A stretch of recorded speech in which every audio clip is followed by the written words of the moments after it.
Bonjour, bonsoir à tous. Alors aujourd'hui pour la porte du temps, l'interview, j'ai le plaisir de recevoir Cyril Arnaud. Cyril, bonjour. Pascal. Est-ce que tu peux nous expliquer un petit peu ton parcours, comment t'en es venu, de la passion à ça devienne un métier, oui. D'accord. Bien, la curiosité avant tout, déjà bien sûr le plaisir de la magie. Tout enfant de 10 ans veut sa boîte de magie à Noël, j'ai eu la mienne. Bien sûr surpris de voir que c'est que du plastique et des notices. Mais j'ai toujours été quand même passionné par la magie, j'ai suivi les émissions, j'ai été après, moi je suis parisien, donc dans Paris on a beaucoup de magasins de magie, donc on a acheté j'ai acheté des petits tours, mes parents m'offraient des tours également. Et puis en fait de là, plus tard en grandissant, je me suis alors orienté sans le savoir vers tout ce qui est magie mentale, divination, prédiction, télépathie. D'accord. Là ensuite j'ai découvert le mentalisme, qui est un peu plus complexe, qui est vraiment sur le développement personnel. Et enfin l'hypnose. D'accord. Tu as fait une formation ou pas? Oui. Alors, j'ai d'abord voulu me documenter par moi-même, apprendre vraiment le lexique, quelles hypnoses différentes il pouvait y avoir, de manière à ce que lorsque j'allais assister à ma première formation, de pouvoir au moins de savoir de quoi ça parlait et de mieux assimiler ce que l'on allait m'apprendre. J'ai fait quelques tests avec des soirées entre amis, voilà, qui à ma grande surprise, ça marchait, je ne sais pas pourquoi ça marchait, mais ça fonctionnait par rapport à tout ce que j'avais lu. En fait, c'est comme si mon inconscient, à force de lire, de se documenter, m'avait mis une notice. Et après, bien sûr, j'ai fait une formation, et qui là, où j'ai appris un peu comment fonctionne le conscient, l'inconscient, et comment on peut arriver en fait à faire prendre le pas l'un sur l'autre. C'est le but de l'hypnose, de l'état modifié de conscience. D'accord. Bon, tu connais bien sûr la série Le Mentaliste, obligé? Oui, tout à fait. Voilà. Alors, une question par rapport à ça, est-ce que cette série, des gens comme toi, donc, qui sont professionnels là-dedans, est-ce que tu penses que ça vous a aidé, que ça a avancé les choses? Bien sûr, ça a aidé, ça a accentué l'effet de mode, on peut dire ça, parce que forcément, quand on voit quelque chose à la télé et qu'on voit qu'en fait, il y a des spectacles qui existent là-dessus basés sur cet effet-là, c'est intéressant. Donc bien sûr, moi je me suis mis un petit peu professionnellement dans cette voie-là, 6-8 mois avant que la série arrive en France. Je la connaissais déjà avant. Dans la série de mentalisme, c'est vraiment du mentalisme pur qu'il emploie, c'est pas de la magie mentale. Magie mentale, on fait un spectacle, on a des numéros, des jeux de cartes, on a des livres, on a des accessoires, des ustensiles. Grâce à ça, on arrive à proposer les mêmes effets. Le mentaliste, lui, comme dans la série télé, utilise uniquement la psychologie, la suggestion, l'hypnose, la PNL et encore d'autres techniques pour arriver à optimiser le comportement, la communication, bien sûr faire des suggestions, induire, persuader, etc. Et si on t'appelait pour les enquêtes judiciaires, ça te ferait plaisir de participer? Pourquoi pas? C'est pas encore proposé. De toute façon, aujourd'hui, j'ai surtout mon activité qui est liée surtout à l'hypnose de spectacle. D'accord. Mais effectivement, pourquoi pas? Comme dans la série télé, peut-être qu'un jour, les services juridiques et d'enquête utiliseront peut-être des dons de communication pour arriver à savoir qui dit le vrai, qui dit le faux, et comment arriver à voir que tel indice ou que peut-être que telle preuve est à prendre en considération sur une autre voie, on va dire. D'accord. Alors justement, une question qui me revient. On parle d'hypnose, d'accord, de spectacle. Et est-ce que tu peux expliquer aux gens qui vont nous écouter la différence entre l'hypnose de spectacle et l'hypnose thérapeutique? Très bien. En hypnose de spectacle, faut savoir que ce sont des effets, on va dire, plutôt immédiats. Et visuels. Il faut que le public qui soit dans la salle ou de l'autre côté de l'écran puisse comprendre, voir ce qui est en train de se passer.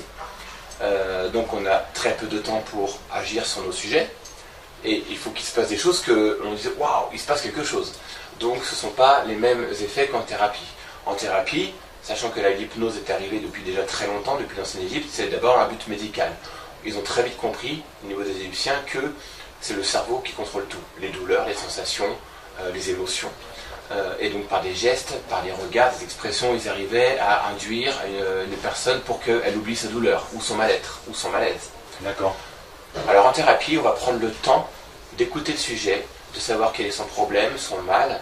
On va prendre également le temps de l'analyser afin de savoir vers quel chemin on va pouvoir passer pour que son inconscient prenne le pas sur le conscient et ainsi arriver vers, je ne veux pas dire la guérison parce que ce n'est pas des maladies, mais arriver vers son bien-être tout simplement. D'accord. Alors ensuite, on m'avait posé aussi une question. Existe-t-il des écoles des écoles de formation pour devenir mentaliste? Alors, il y a des écoles, il y a des instituts, il y a plusieurs, bien sûr, il y a plusieurs groupes. Alors, pour devenir mentaliste, c'est un travail qui est assez long sur le temps. J'en connais un, personnellement j'en connais un qui lui a démarré de peut-être avoir 9-10 ans. D'accord. Il a toujours été dedans, à développer son système sensoriel, extrasensoriel, celui des autres, à l'observer, à être très observateur, arriver à trouver le langage, à s'adapter. C'est surtout de la psychologie, de la communication, de la suggestion, de la PNL, comme je l'ai dit tout à l'heure. Maintenant, il y en a d'autres bien sûr en France. Maintenant, en magie mentale, ce sont des numéros de magie qui vont donner l'impression de prédiction, divination, télépathie. D'accord. En hypnose, il y a également bien sûr des instituts de formation. Alors, hypnose de spectacle, en général, on apprend bien sûr tout d'abord l'hypnose classique. Alors avec des balances, on fait balancer le sujet en arrière ou en avant ou sur le côté, puis on arrive à lui faire des catalepsies de bras ou du corps en entier, puis il y a encore d'autres effets qui arrivent, on apprend comment mettre en place, il y a un ordre à respecter. Il y a un ordre à respecter, pourquoi? Pour que l'inconscient soit d'accord, et surtout ne pas sauter un palier, puisque c'est comme un rêve, on a un certain palier, d'accord? En hypnose thérapeutique, là on va prendre plutôt les différents outils et les différentes manières d'hypnotiser pour que le sujet qui soit venu puisse se relaxer, être en confiance, comme en spectacle d'ailleurs, mais surtout qu'on puisse aller au plus profond des choses. En spectacle, l'effet est quasi immédiat, et il va avoir une durée assez rapide dans le temps. C'est-à-dire qu'au bout de 10-15 minutes, si on n'a rien fait, le sujet va plus ou moins, on va devoir lui changer d'effet ou autre, sinon ça va se réveiller, il va sortir de son état modifié. Et les effets auront un très court effet sur eux. En thérapie, on va plutôt aller dans la profondeur. La personne va la plonger vraiment longtemps en hypnose, on va aller vraiment au plus profond des choses. Et là, ce qu'on va lui induire pour qu'il aille bien, pour qu'il aille mieux, sera quasi permanent. Comme pour devenir non-fumeur, pour réduire l'estomac, pour avoir une confiance en soi pour un examen, plein d'autres choses comme ça. Et là, ce sera permanent. Et tu as déjà fait du coaching justement à ce niveau-là ou pas? Le coaching, c'est intéressant comme mot parce qu'aujourd'hui on est très vite coach. En fait, c'est du conseil, on appelle ça du conseil. Alors, ça m'est arrivé bien sûr, quelques fois pour des proches, pour des personnes qu'on m'a présentées, de le faire. Voilà, j'ai fait des inductions pour faire de la mise en confiance en soi, pour un examen, pour un permis de conduire, pour prendre la parole en public. J'en ai fait également pour quelques fois pour faire devenir non-fumeur, mais j'ai pas pris assez le temps de mettre ça en pratique sur du long terme parce que j'ai mes spectacles et j'ai mon activité qui me prend quand même beaucoup de temps. Bien sûr. Mais oui, ça m'arrive de temps en temps de faire un petit peu de conseils et de faire de l'hypnose à but vraiment, on va dire, au développement personnel. En tout cas, je sais pas si tu m'as hypnotisé tout à l'heure, mais là, ça fait un petit moment que je fume pas déjà. Ça commence bien. Parce que le conscient est occupé, donc voilà. Il ne pense plus à fumer. Alors, oui, justement, votre métier, parce qu'il y a plein de jeunes, suite aussi à la série Mentaliste, après la magie, le mentalisme. Donc, ils voudraient réussir là-dedans. Aurais-tu un ou deux conseils à leur donner? Alors, il faut savoir que aujourd'hui, tout le monde peut faire ce qu'il veut. On a de limites que celles qu'on se donne. D'accord. Maintenant, on a bien sûr des prédispositions à faire un métier plutôt qu'un autre, une activité, un loisir plutôt qu'un autre. Il n'y a pas de secret dans chaque discipline, quelle qu'elle soit. C'est bien sûr la motivation, l'envie d'eux. Et bien souvent, c'est parce qu'on aura des obstacles et que malgré les obstacles, on va quand même travailler, essayer de comprendre pourquoi ça ne fonctionne pas, de mettre en place des actions qui font faire que ça va fonctionner, qu'on va dire c'est vraiment ça que je veux faire. Plutôt que je le fais parce que c'est facile et que j'ai plus qu'à claquer les doigts pour que ça marche. D'accord ? Donc il y a bien sûr la motivation. Il y a ensuite, moi j'aime beaucoup utiliser ce mot, l'empathie, parce que en fait, on réussit toujours, surtout dans la magie, dans l'hypnose, tout ce qui est spectacle, c'est pas évident pour une personne qui est dans le public de venir sur scène ou quelqu'un de se prêter à une expérience comme celle-ci. Donc quand on a une personne qu'on ne connaît pas vraiment, que cette personne crée une empathie, un degré de confiance, bah, on a envie de vivre la chose. Et c'est beaucoup plus facile, comme un tour de cartes qu'on va présenter, peu importe. Mais il faut toujours créer, je pense, une certaine alchimie entre les deux personnes, entre le magicien, son sujet ou son spectateur ou son assistant. Quelque part, tu es comédien aussi alors. Il y a bien sûr un comédien, on peut avoir un rôle de comédien. D'ailleurs, quand je me suis mis à la magie étant très jeune, je le suis toujours j'espère, mais On m'a toujours dit, en fait, c'est un ami qui m'a, un des amis qui m'a mis un peu le pied à l'étrier en m'apprenant quelques techniques de magie. Il m'a dit, en fait, un bon magicien, on dit toujours qu'un bon magicien est en fait un comédien dans un rôle de magicien. C'est vrai que quand on regarde un magicien, on a toujours en fait notre manière de parler, notre lexique, notre intonation, notre posture, notre gestuelle. Ouais. On raconte une histoire. Et au travers de cette histoire, il se passe quelque chose de magique, bien sûr. Alors ensuite, comment ça te vient l'inspiration pour faire tes spectacles et surtout pour les renouveler, pour que ça change? Je m'inspire de ma vie déjà, je m'inspire de ce que j'ai pu vivre, de ce que j'ai pu observer, je m'inspire de ce que je vois autour de moi. En fait, comme les comédiens, ils s'inspirent de ce qu'ils voient toute la journée pour créer leur sketch. Eh bien moi c'est la même chose. Je me dis, ce serait amusant si quelqu'un pouvait vivre cette situation-là. Comment je peux l'adapter en spectacle? Ou alors c'est même mieux, c'est les sujets directement qui vont m'inspirer parce que sur scène ils vont avoir des réactions, des expressions. Et par rapport aux expressions et réactions qu'ils vont avoir, je vais dire tiens, pourquoi pas? Pourquoi pas vivre ça? Et hop, on lui fait vivre ce qu'il semble vouloir vraiment vivre. En fait l'inconscient communique tout le temps. À travers les expressions on le voit, le regard, la posture, la respiration. On dit tiens, là on est dans le oui, et la personne a l'impression qu'elle veut aller au-delà de ce qu'on lui propose, on va aller donc plus loin dans les faits. D'accord. Aimerais-tu écrire un livre? Alors, bonne question, on me l'a déjà posée. Aujourd'hui, non.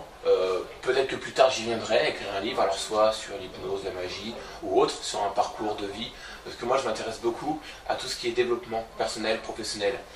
Comme je dis tout à l'heure, on a de limites que celles que l'on se donne. D'accord? Donc en fait, tout est possible dans la vie, à condition de mettre des actions en place. Alors ça peut être sur le professionnel, l'amical, le sentimental, tous les niveaux. Donc pourquoi pas? Un jour, peut-être que je me dirai, tiens, ça m'intéresse, ou peut-être qu'on me proposera, peut-être qu'il y aura un projet qui se mettra en place. Bien sûr. Pour l'instant, aujourd'hui, non. D'accord. Et juste pour te connaître un petit peu plus et pour que le public te connaisse encore mieux, as-tu un film préféré? Un film fétiche? Alors, un film préféré, j'en ai pas un, j'en ai toute une étagère. Si tu devais en donner un. C'est une très bonne question. J'ai la chance, peut-être, je sais pas, d'être en génération 80, donc forcément le film qui m'a le marqué le plus étant enfant, c'était E.T. Alors déjà, un autre monde, vivre deux personnes qui sont d'un monde totalement différent, arrivent à se comprendre, à créer vraiment des choses. Elliot ressent ce que E.T. est en train de vivre. Il y a des choses vraiment très intéressantes. Il y a l'émotion, l'amitié qui est très importante pour moi. J'aime tout ce qui est film aussi en rapport avec le voyage dans le temps. Alors que ce soit des films sérieux ou un peu tirés en comédie. Retour vers le futur, la trilogie bien sûr. Il y a des films comme Fréquence interdite où on a que des rebondissements de situation qu'on se dit qu'en fait, mais si je change un petit détail de ma vie, il y aura forcément des incidences après. C'est vrai. Et ça, on n'y pense pas assez. L'effet papillon. C'est un effet papillon également, qui est également un autre film avec Ashton Kutcher. Tout à fait. Qui est vraiment un très bon film. En fait, et en fait, on se dit, mince, si dans ma journée, je fais tout ce que j'ai à faire, à dire, bon, au moins, je ne regretterai pas, parce qu'on ne peut pas revenir en arrière, bien sûr. On n'a pas de machine à voyager dans le temps encore aujourd'hui. Donc, autant faire ce qu'on a à faire et à dire lorsqu'on a envie, et au moins, on n'a pas de regrets, et au moins, c'est nous qui construisons notre futur par rapport à notre présent. D'accord. Est-ce que tu penses qu'un jour, tu pourrais arriver à changer de cap et passer de l'hypnose au spectacle, d'accord, expérimentalisme, et passer à l'hypnose thérapeutique? Pourquoi pas? Je sais que moi, si on m'avait dit déjà il y a 10 ans, on m'aurait dit Cyril, dans 10 ans t'es hypnotiseur, j'aurais rigolé. Ouais. Donc pourquoi pas? Mais bon, pour l'instant, je sais que le spectacle m'a toujours intéressé depuis que je suis tout petit.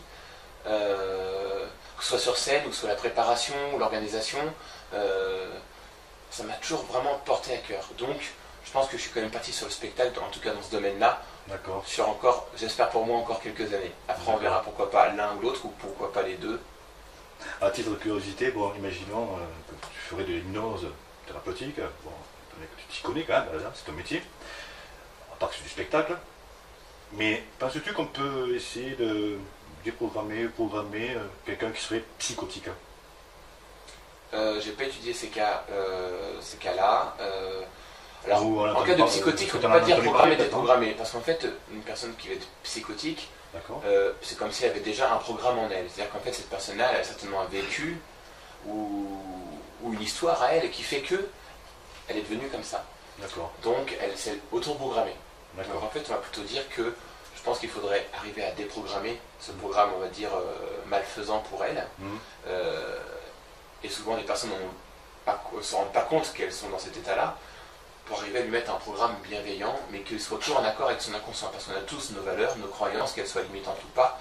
Et c'est toujours important d'en tenir compte pour avancer et pour que la personne puisse l'accepter. L'inconscient accepte ce qu'il veut accepter. Alors ensuite, une autre question qu'on m'a demandé de te poser. J'ai pu remarquer, c'est par rapport à Internet, quand on fait une recherche sur Internet, sur le mot hypnose, on tombe sur des sites, mais hypnose et le mentalisme, c'est relié. Tout à fait. Alors, ça c'est... On peut faire de l'hypnose sans faire de mentalisme. D'accord. On ne peut pas faire de mentalisme sans faire de l'hypnose. D'accord. C'est-à-dire que dans le mentalisme, c'est avant tout le développement personnel, le développement du système sensoriel, extrasensoriel. On va s'intéresser surtout à faire avancer la personne. On va arriver à lui créer des connexions, on va lui faire prendre en compte que ce qui se passe autour de soi est important pour notre corps, pour notre cerveau, et en fait par rapport au comportement qu'on va avoir, on va également nous agir sur le comportement de l'environnement extérieur, les personnes, comme aussi ce qu'on peut ressentir. D'accord. Donc dans le mentalisme, il y a forcément la PNL, donc programmation neurolinguistique, la suggestion, la psychologie cognitive, la communication, l'hypnose, bien sûr. La lecture à chaud, sinon, un petit peu. Tout à fait, alors on peut dire du code reading, lecture à froid, code reading, bien sûr. Reading, mais il y a tout ça, il y a tout un ensemble, c'est vraiment beaucoup de techniques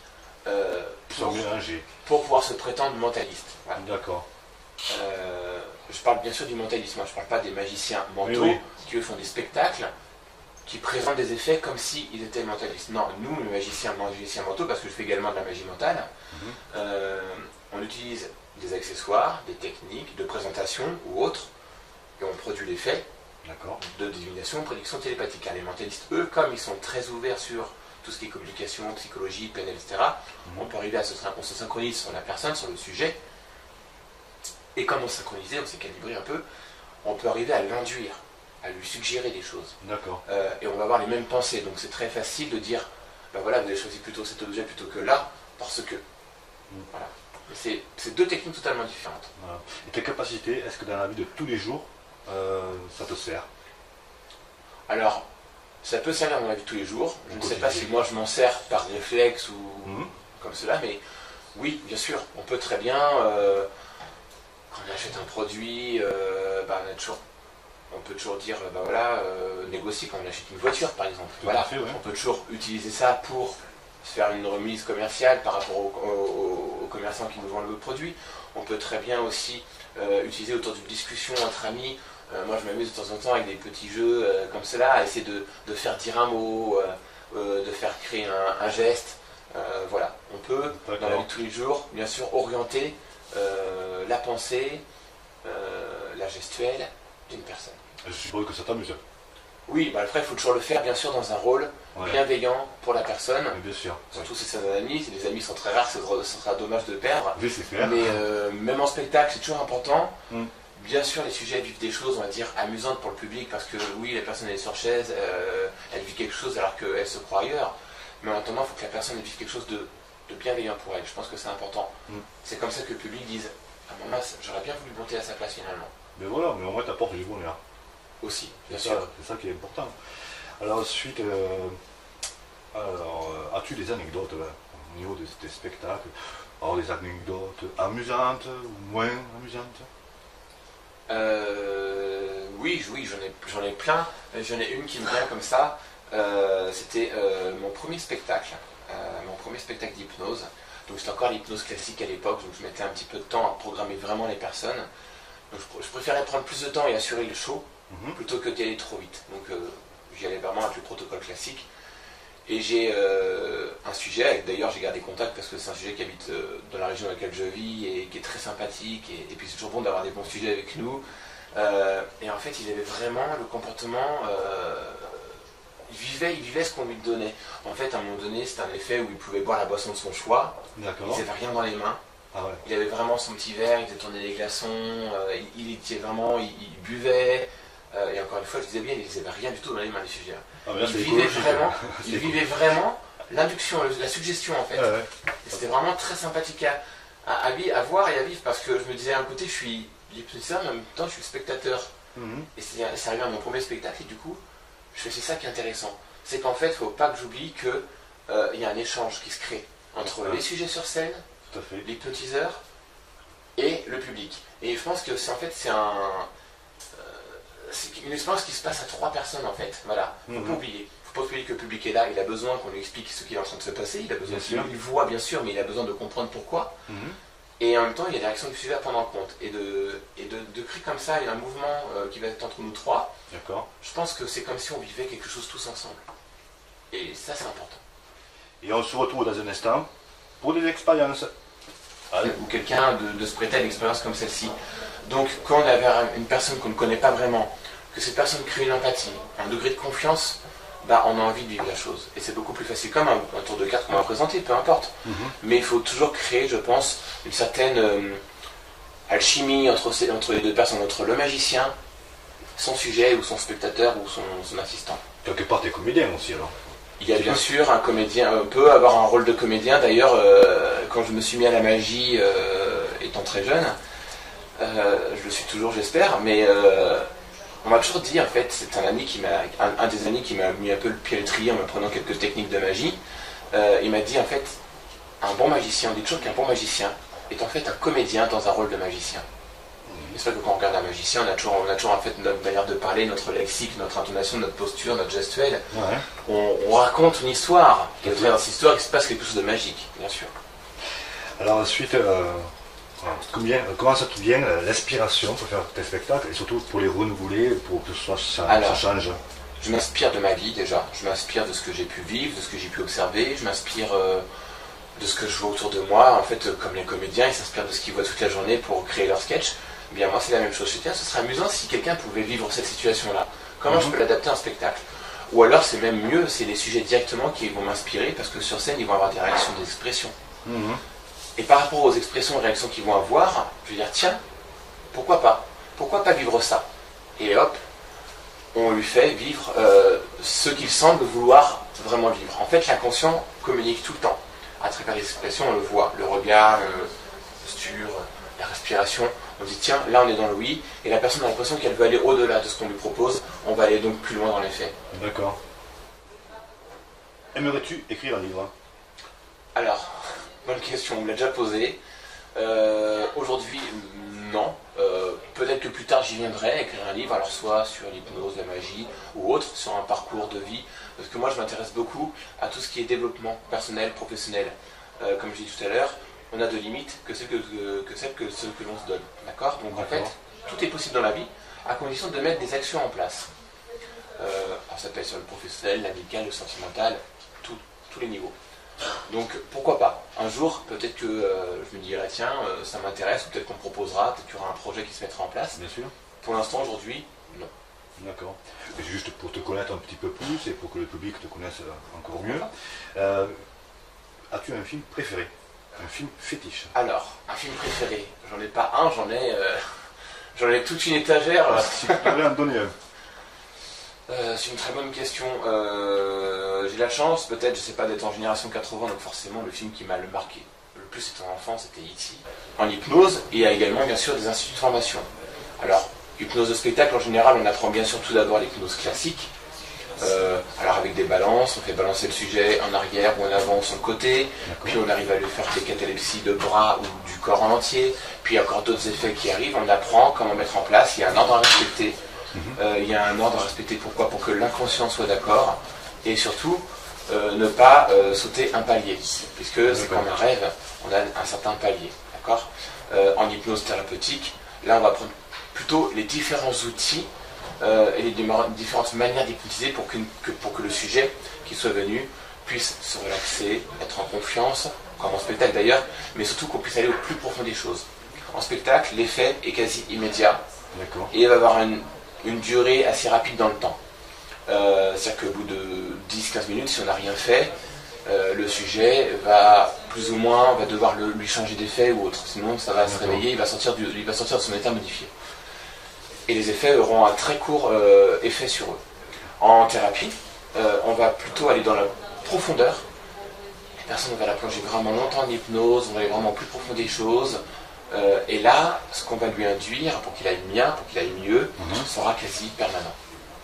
Comme pour devenir non-fumeur, pour réduire l'estomac, pour avoir une confiance en soi pour un examen, plein d'autres choses comme ça. Et là, ce sera permanent. Et tu as déjà fait du coaching justement à ce niveau-là ou pas? Le coaching, c'est intéressant comme mot parce qu'aujourd'hui on est très vite coach. En fait, c'est du conseil, on appelle ça du conseil. Alors, ça m'est arrivé bien sûr, quelquefois pour des proches, pour des personnes qu'on m'a présentées, de le faire. Voilà, j'ai fait des inductions pour faire de la mise en confiance en soi, pour un examen, pour un permis de conduire, pour prendre la parole en public. J'en ai fait également pour quelquefois pour faire devenir non-fumeur, mais j'ai pas pris assez le temps de mettre ça en pratique sur du long terme parce que j'ai mes spectacles et j'ai mon activité qui me prend quand même beaucoup de temps. Bien sûr. Mais oui, ça m'arrive de temps en temps de faire un petit peu de conseils et de faire de l'hypnose à but vraiment, on va dire, développement personnel. En tout cas, je ne sais pas si tu m'as inoptisé tout à l'heure, mais là, ça fait un petit moment que je ne fume pas déjà. Là, ça commence bien. Parce que le conscient est occupé, donc voilà. Il ne pense plus à fumer. Alors, oui, justement, pour faire ton métier, parce qu'il y a plein de jeunes, suite aussi à la série Mentaliste, après la magie, le mentalisme. Donc, ils voudraient réussir là-dedans. Aurais-tu un ou deux conseils à leur donner? Alors, il faut savoir que aujourd'hui, tout le monde peut faire ce qu'il veut. On a de limites que celles qu'on se donne. D'accord. Maintenant, on a bien sûr des prédispositions à faire un métier plutôt qu'un autre, une activité, un loisir plutôt qu'un autre. Donc, ils vont m'inspirer parce que sur scène, ils vont avoir des réactions, des expressions. Et par rapport aux expressions et réactions qu'ils vont avoir, je vais dire, tiens, pourquoi pas? Pourquoi pas vivre ça? Et hop, on lui fait vivre ce qu'il semble vouloir vraiment vivre. En fait, l'inconscient communique tout le temps. À travers les expressions, on le voit, le regard, la posture, la respiration. On dit tiens, là on est dans le oui, et la personne a l'impression qu'elle veut aller au-delà de ce qu'on lui propose. On va aller donc plus loin dans les faits. D'accord. Aimerais-tu écrire un livre? Alors, bonne question, on me l'a déjà posée. Aujourd'hui, non. Peut-être que plus tard j'y viendrai écrire un livre, alors soit sur l'hypnose, la magie ou autre, sur un parcours de vie. Parce que moi je m'intéresse beaucoup à tout ce qui est développement personnel, professionnel. Comme je dis tout à l'heure, on a de limites que celles que l'on se donne. D'accord? Donc en fait, tout est possible dans la vie, à condition de mettre des actions en place. Alors ça peut être sur le professionnel, l'amical, le sentimental, tous les niveaux. Donc pourquoi pas? Un jour, peut-être que je me dirai, tiens, ça m'intéresse, ou peut-être qu'on me proposera, peut-être qu'il y aura un projet qui se mettra en place. Bien sûr. Pour l'instant, aujourd'hui, non. D'accord. Et juste pour te connaître un petit peu plus et pour que le public te connaisse encore mieux, as-tu un film préféré? Un film fétiche? Alors, un film préféré, j'en ai pas un, j'en ai toute une étagère. Si tu devais en donner un. C'est une très bonne question. J'ai la chance, peut-être, je sais pas, d'être en génération 80, donc forcément le film qui m'a le marqué le plus c'était en enfant, c'était E.T. Alors déjà, un autre monde, vivre deux personnes qui sont d'un monde totalement différent, arrivent à se comprendre, à créer vraiment des choses. Elliot ressent ce que E.T. est en train de vivre, il y a des choses vraiment très, très intéressantes, il y a l'émotion, l'amitié qui est très importante pour moi. J'aime tout ce qui est film aussi en rapport avec le voyage dans le temps. Alors que ce soit des films sérieux ou un peu tirés en comédie, Retour vers le futur, la trilogie bien sûr, il y a des films comme Fréquence interdite où on n'a que des rebondissements de situation qu'on se dit qu'en fait, mais si je change un petit détail de ma vie, il y aura forcément des incidences après. C'est vrai. Et ça on n'y pense pas assez. L'effet papillon. C'est un effet papillon également, qui est également un autre film avec Ashton Kutcher, Tout à fait. qui est vraiment un très bon film. En fait, c'est... et en fait, on se dit, mince, si dans ma journée, je fais tout ce que j'ai à faire, à dire, bon, moi, je ne regretterai pas, parce qu'on ne peut pas revenir en arrière, bien sûr. On n'a pas de machine à voyager dans le temps encore aujourd'hui. Donc, autant faire ce qu'on a à faire et à dire lorsqu'on a envie, et au moins, on n'a pas de regrets, et au moins, c'est nous on va dire, qui construisons notre futur par rapport à notre présent. D'accord. Est-ce que tu penses qu'un jour, tu pourrais arriver à changer de cap et passer de l'hypnose au spectacle, d'accord, et le mentalisme, et passer à l'hypnose thérapeutique? Pourquoi pas? Je sais que moi, si on m'avait dit déjà il y a 10 ans, on m'aurait dit Cyril. Le coaching, c'est intéressant comme mot parce qu'aujourd'hui on est très vite coach. En fait, c'est du conseil, on appelle ça du conseil. Alors, ça m'est arrivé bien sûr, quelquefois pour des proches, pour des personnes qu'on m'a présentées, de le faire. Voilà, j'ai fait des inductions pour faire de la mise en confiance en soi, pour un examen, pour un permis de conduire, pour prendre la parole en public. J'en ai fait également pour quelques fois pour faire devenir non-fumeur, mais j'ai pas pris assez le temps de mettre ça en pratique sur du long terme parce que j'ai mes spectacles et j'ai mon activité qui me prend quand même beaucoup de temps. Bien sûr. Mais oui, ça m'arrive de temps en temps de faire un petit peu de conseils et de faire de l'hypnose à but vraiment, on va dire, au développement personnel. En tout cas, je ne sais pas si tu m'as hypnotisé tout à l'heure, mais là, ça fait un petit moment que je ne fume pas déjà. Ça commence bien. Parce que le conscient est occupé, donc voilà. Il ne pense plus à fumer. Alors, oui, justement, votre métier, parce qu'il y a plein de jeunes, suite aussi à la série Mentaliste, après la magie, le mentalisme. Donc, ils voudraient réussir là-dedans. Aurais-tu un ou deux conseils à leur donner? Alors, il faut savoir que aujourd'hui, tout le monde peut faire ce qu'il veut. On a de limites que celles qu'on se donne. D'accord. Maintenant, on a bien sûr des prédispositions à faire un métier plutôt qu'un autre, une activité, un loisir plutôt qu'un autre. Il n'y a pas de secret dans chaque discipline, quelle qu'elle soit. C'est bien sûr la motivation, l'envie d'eux. Et bien souvent, c'est parce qu'on aura des obstacles et que malgré les obstacles, on va quand même travailler, essayer de comprendre pourquoi ça ne fonctionne pas, de mettre en place des actions qui font faire que ça va fonctionner, qu'on va dire c'est vraiment ça que je veux faire. Plutôt que je le fais parce que c'est facile et que j'ai plus qu'à claquer de doigts pour que ça marche. D'accord ? Donc il y a bien sûr la motivation. Il y a ensuite, moi j'aime beaucoup utiliser ce mot, l'empathie, parce que en fait, on réussit toujours, surtout dans la magie, dans l'hypnose, tous ces spectacles, c'est pas évident pour une personne qui est dans le public de venir sur scène ou quelqu'un de se prêter à une expérience comme celle-ci. Donc quand on est vers une personne qu'on ne connaît pas vraiment, que cette personne crée une empathie, un degré de confiance, bah, on a envie de vivre la chose. Et c'est beaucoup plus facile, comme un tour de cartes qu'on va présenter, peu importe. Mais il faut toujours créer, je pense, une certaine alchimie entre les deux personnes, entre le magicien, son sujet ou son spectateur ou son assistant. Quelque part, tu es comédien aussi alors. Il y a bien sûr un comédien, on peut avoir un rôle de comédien. D'ailleurs, quand je me suis mis à la magie étant très jeune, je le suis toujours j'espère, mais on m'a toujours dit, en fait, c'est un des amis qui m'a mis un peu le pied à l'étrier en me prenant quelques techniques de magie. Il m'a dit, en fait, un bon magicien, on dit toujours qu'un bon magicien est en fait un comédien dans un rôle de magicien. C'est vrai que quand on regarde un magicien, on a toujours en fait notre manière de parler, notre lexique, notre intonation orienté sans le savoir vers tout ce qui est magie mentale, divination, prédiction, télépathie. D'accord. Là ensuite j'ai découvert le mentalisme, qui est un peu plus complexe, qui est vraiment sur le développement personnel. Et enfin l'hypnose. D'accord. Tu as fait une formation ou pas? Oui.